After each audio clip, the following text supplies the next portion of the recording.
This is a short introduction to the Rhodesian Bush War. This will be covering the causes of the war as well as the events of the war itself. From its inception as a British colony, Rhodesia was ruled by the white minority who pursued policies to protect the white population economically. In 1930, the Land Apportionment Act roughly divided the land between the whites and the blacks, with the whites getting the better land and the blacks getting the worse, more arid land. This later led to the 1948 Bulawayo general strikes. This is one of the prime examples of the systematic racial inequality of Rhodesia that led and perpetuated the Bush War. 1962 saw the election of Winston Field and Ian Smith as both Prime Minister and Deputy Prime Minister respectively. They were both in staunch opposition to a black majority rule. In 1965, the Cabinet of Rhodesia, led by Field and Smith, announced Rhodesia's unilateral declaration of independence. As such, it was now independent from Britain. This was mainly due to the British insistence on a black majority rule, which, important to note at this time, whites only made up about 5% of the population.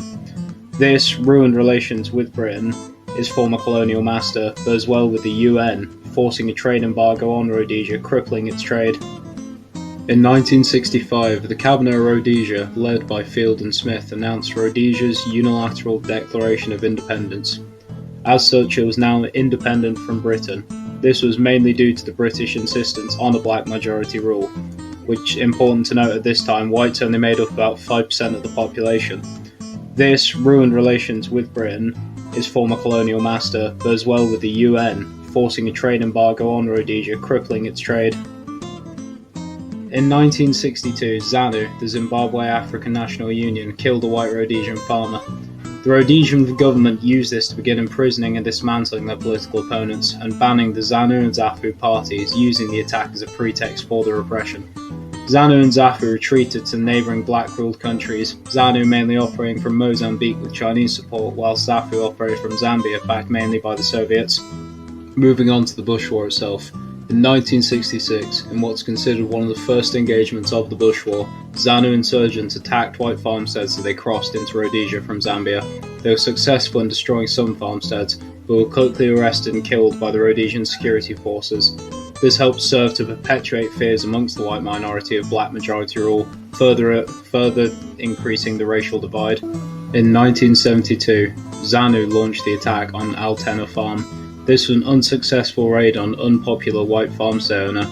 ZANU forces had entered the area with a list of farmers to eliminate, with Mark de Borchgrave at the top of the list.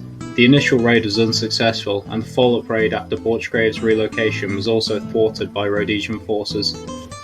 In 1975, ZANU and ZAPU formed the Patriotic Front together. This was something of an alliance, with the ZANU being backed by the Chinese, and the ZAPU being backed by the Soviets. This was formed with the common aim of black majority rule and the end to white minority rule. It's also worth knowing at the time, Portuguese colonial rule collapsed in Mozambique, and South Africa was Rhodesia's only ally left.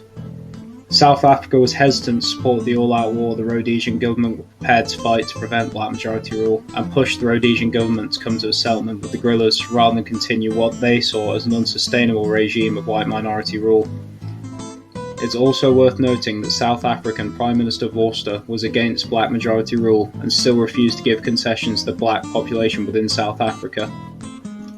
In 1976, the protective village system was introduced to try and combat Rhodesia's systematic lack of manpower due to mass white emigration to South Africa to avoid the draft, and partially due to atrocities such as the killing of white civilians, which spooked some of the white population.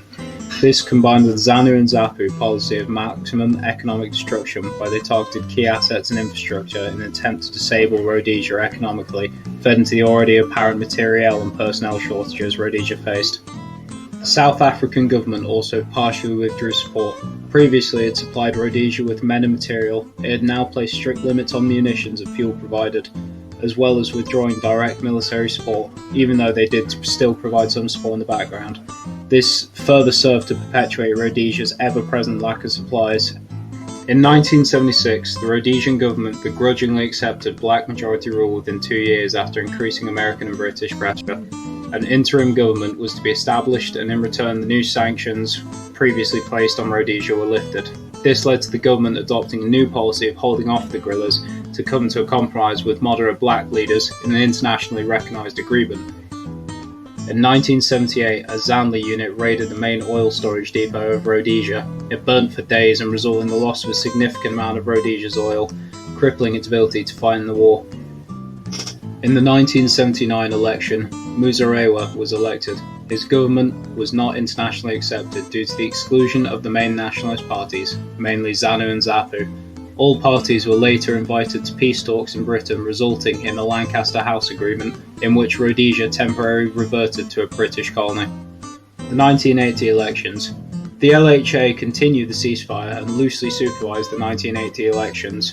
ZANU, led by Robert Mugabe, won this election, leading to the now internationally recognised Republic of Zimbabwe and the informal dissolution of